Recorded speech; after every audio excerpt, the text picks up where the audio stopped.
सुबाइजार बियाबाव UPPL BJP दोलोनि खहा।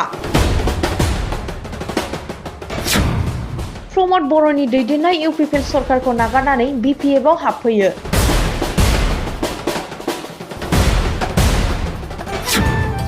सुबाइजार बियाबाव लाइमोन आरो आइजो बिपिएफनि मावथिफोरनि जथुम।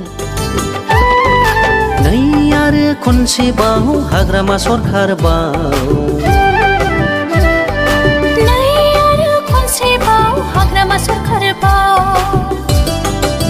चिरां जिल्लानि सुबाइजार बियाबाव लाइमोन आरो आइजो बिपिएफनि बानजायनायाव बिपिएफ मावथिफोरनि जथायै सावरायनाय जथुमाव बिटिसिनि बारग' सिप हाग्रामा महिलारिया नुजाथिनानै मावथिफोरनि सिगाङाव ओरैबायदि बिबुंथि होयो।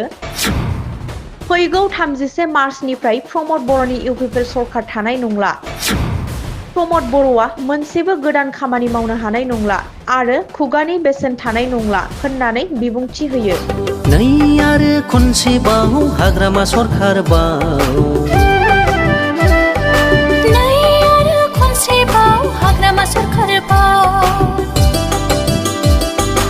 আজি হল সুবাইজাৰ ব্লক কমিটি বিপিএফ দলৰ উদ্যোগত ওমেন ইয়থ আৰু ডিএছচি তিনিটা লগ লাগি এটা ৱৰ্কশ্বপ হৈছে কৰ্মী সভা। এইটো ৰাইজ নহয়, চব বিপিএফ দলৰ কৰ্মী আজি যিখিনি আহিছে। তো যিটো মিটিঙৰ প্ৰেজেঞ্চ খুব ভাল আৰু সুবাইজাৰ সমষ্টিত আমাৰ বিপিএফ দল থাকো 100% আমি ক'ব পাৰোঁ। অকল সুবাইজাৰ নহয়, ফুৰিবাৰী হিচাপেও খুব ভাল, মানাছ এখন হিচাপেও খুব ভাল।